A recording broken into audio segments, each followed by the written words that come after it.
जय हिंद जय भारत। मैं चिराग शर्मा इस समय इस शहर के नगर निगम के बाहर मौजूद हूँ, जहाँ पर 30 से 35 की संख्या में अगर बात करूँ, कर्मचारियों को, कच्चे कर्मचारियों को निकाल दिया जाता है ठेकेदार की ओर से और नए कर्मचारियों को भर्ती कर लिया जाता है। पर उसके बावजूद भी इन पुराने कर्मचारियों पर गौर नहीं किया जाता है। देख सकते हैं आमरण अनशन पर बैठा एक कर्मचारी। मोदी जी के सपनों का भारत, 8,000 की नौकरी के लिए करनी पड़ती है महाभारत।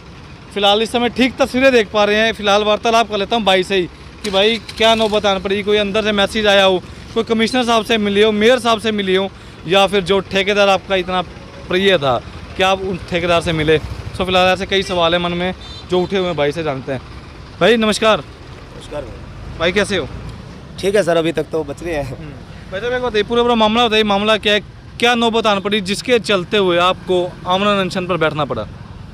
सर ऐसा है, हम कम से कम 105 कर्मचारी पिछले ठेके में तो नवंबर 2020 से 2021 तक, नवंबर 30 नवंबर 2021 तक 105 कर्मचारी ठेके पे सफाई का काम करते थे। ठीक है।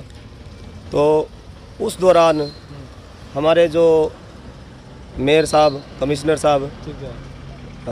हमारी समस्याएं सुनने के लिए आए थे कि कोई ठेकेदार से तुम्हें कोई परेशानी तो नहीं है, कोई ज़्यादा काम तो नहीं ले रहे, एक्स्ट्रा काम तो नहीं करवा रहे, ये समस्याएं सुनने के लिए आए थे। ठीक है।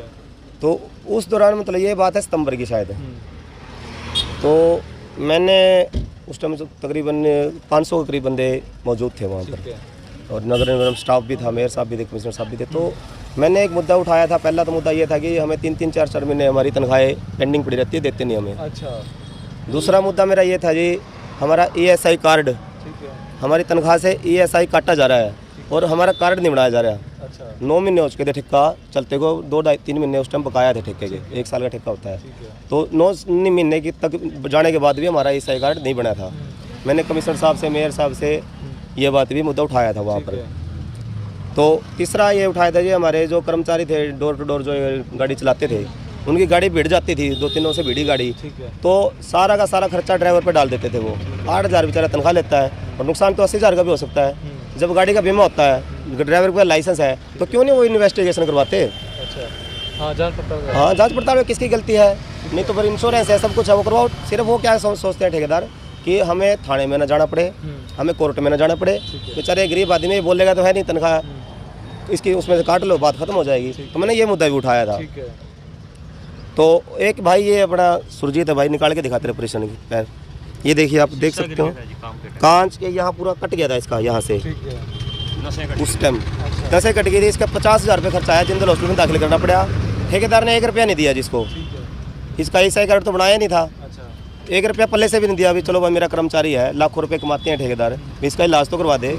50,000 पल्ले से लगाए, बेड रेस्ट दिया डॉक्टर ने 1.5 महीने का। इसको 15 दिन के बाद बोलता काम पे आएगा तो ठीक है, नहीं अपसेंट लगेगी भाई। ये सही कार्ड है क्या? कार्ड क्या होता है? ये हेल्थ कार्ड होता है जो कर्मचारियों का बनता है। ESI। उसके बाद अगर मान लीजिए किसी भी व्यक्ति कर्मचारी को दिक्कत होती है, कोई चोट फोट लगती है, ठीक है, घर में परिवार राशन कार्ड होता है, जितने भी मेंबर है उनको अगर कोई तकलीफ है, बीमार है, तो हम प्राइवेट में भी सरकारी में भी इलाज करवा सकते हैं। फ्री में होगा इलाज, कोई बड़ा ऑपरेशन है, चाहे वो लाख रुपए का हो, वो करवा सकते हैं। लेकिन उन्होंने नहीं बना के दिया, जबकि हमारी पेमेंट से कटते हैं वो पैसे, जो हमें तनख्वाह देते हैं उसमें से कटते हैं पैसे, वो कट रहे थे पैसे, और पैसे काटते जा रहे थे। ESI कार्ड बना के नहीं दिया। ये मुद्दे मैंने उठाए थे। अच्छा, एक क्या उन्होंने हमारे पास सुपरवाइजर के द्वारा ठेकेदार ने ये भेजे थे लिख के लेटर, साइन करवाए थे हमसे कि अगर हमें छुट्टी वाले दिन, संडे को हो या कोई और छुट्टी हो, तो अगर काम पे बुलाया जाता है तो हमें उसके एक्स्ट्रा पैसे दिए जाते हैं। ये लिखवाया था उन्होंने हमसे। जबकि बात सच्चाई ये थी कि अगर हम महीने में 2 छुट्टियां करते थे तो हमारी 3 छुट्टियों में पैसे काट लिए जाते थे। जैसे संडे की छुट्टी होती है, शनिवार को अगर हम नहीं आएंगे तो सोमवार की भी अपसेंट लगा दी जाती थी। इतना अत्याचार हमारे ऊपर हो रहा था।